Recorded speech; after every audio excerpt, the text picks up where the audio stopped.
Yes, man. It's the WC, man. Just wanted to do a quick video review of Hell in a Cell. Now, I was able to watch at least two out of the three Hell in a Cell matches. I didn't get the chance to watch the Roman Reigns Rusev match, but I didn't really hear too many complaints about it. I can't really give a Hell in a Cell recap because I didn't watch the whole show, but I caught pieces and parts and pieces of it because there was football on all day.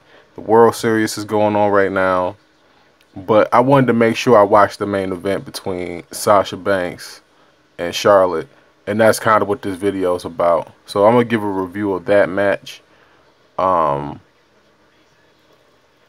Let me say it like this: I got and I want to kind of connect to the people that are watching this video.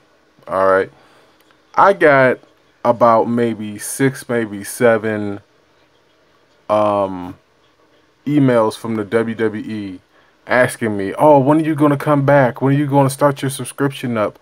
Hell in a Cell is this weekend, or Hell in a Cell is 2 weeks away, or this, and this, and this, and that. You're missing out. You're missing out." And I'm like, okay, all right, maybe I am missing out. All right, legit, maybe I am missing out. But I wanted to make sure that I watched this match. All right, so I temporarily got the ID. What is it called? The subscription put back on. Just for this pay-per-view.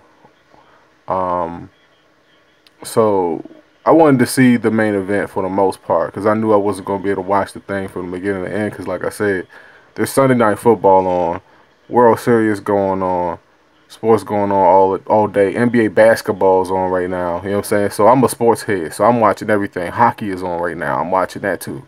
So I'm basically watching everything. But I wanted to make sure that I watched this Hell in a Cell match between Sasha Banks and Charlotte.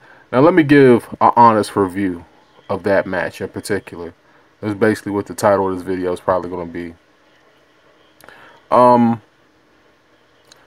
It was better than what I expected it to be, and it kind of reminded me of a little bit of the Attitude Era.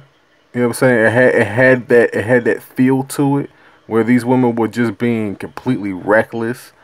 Only difference is that they weren't in bra and panties when they were doing it. That's kind of the only difference, which is a good thing from their standpoint because it adds legitimacy to what they're doing. You rarely seen Lita in bra and panties, and Trish just had the body for it, so of course you would see her in it.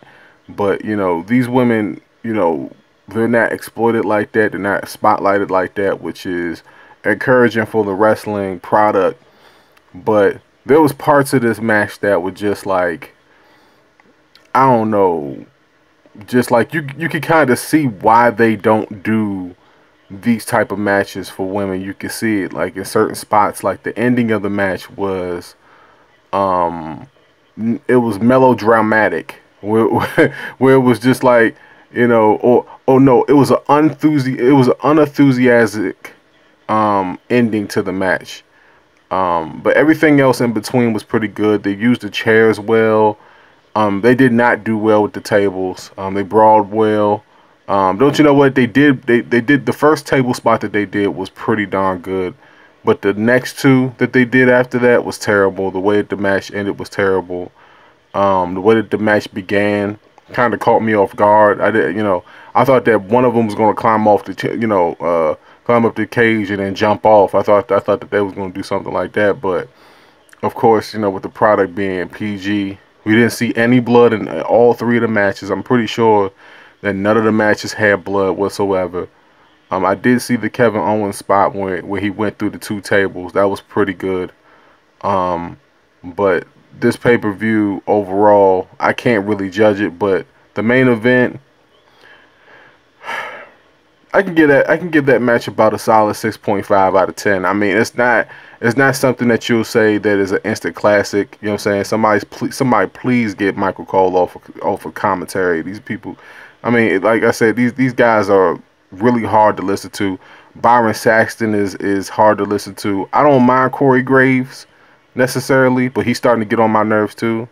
Because you can hear that, you could just hear by his commentary that he's being fed his lines. You know, my suggestion to the WWE network, if anybody from the network or from the company gets their hands on this video, stop sending people emails. It's almost like it's spam. Um, you know, but it is a good bargain. Like if you wanted to pick out and watch a pay-per-view for about $10, you know what I'm saying, then maybe cancel or what have you. This is the best way to do it. I mean, this is good content overall. I can't judge the pay-per-view overall because I didn't watch it from beginning to end. Like if I did this video tomorrow, I'd be able to do that. But the main event it was what it was. It wasn't. It, I can't sit here and say that that they don't deserve that spotlight. Because if I say that they don't deserve that spotlight, then you have to look at the UFC and look at what they're doing and say that they don't deserve that spotlight, and they do. And I think that Sasha and Charlotte left it all in the ring. They did it to the best of their abilities, but there was spots in the match in which they could have took it to completely different levels. The crowd was just like, the crowd was into it. They were just waiting. They were waiting to say, you know, they were waiting to explode. They were waiting to chant, and they just kind of they didn't deliver it, man. They just didn't deliver it. But overall, like, you know, like the WWE subscription and the WWE network. Let me say it like this: there's just too much wrestling on TV, and the ratings have gone down because of the fact that this stuff is just way too accessible to us, man. You know what I'm saying? Like, you know, I don't have to stop what I'm doing to watch Monday Night Raw because I can watch Monday Night Raw on DVR. Or I don't have to stop and watch Monday Night Raw because, hey, my team is playing on Monday Night Football. Or, you know, like, it's just not like the character development. Like Sasha Banks, they call Sasha Banks the boss. Sasha Banks hasn't done one bossy thing. And I'm gonna tell you like this, I'm not picking on her. Like Kevin Owens is like, he's like a fat, I'm gonna tell you like this, he's like a fatter version of what Seth Rollins was last year. And then Roman Reigns is just completely shoved down people's throats. You know what I'm saying? Charlotte, I can't really complain about Charlotte. Like, Charlotte's probably the only one on this screen in which I don't really have a problem with at all. Her and Rusev, I don't have a problem with at all. They waited too long to turn Seth Rollins baby face or face, if you want to say it like that. So now it's just like, okay, he's a face, but it doesn't really make too much sense now. It doesn't feel great now. It's almost like he's just kind of in that role because of something. I don't know. It just doesn't feel like a natural baby face thing with Seth Rollins. It just doesn't feel natural. But overall, man, I like the pay-per-view. From what I saw, I can say that because I didn't see it from beginning to end. Let me know how you guys feel about it. Do you guys disagree with my opinion about the main event? Like, they just missed the opportunity, man. They missed the opportunity to really make it a classic main event. I mean, they had the spot where, you know, Sasha was on the stretcher and she fought back and got back into the cage.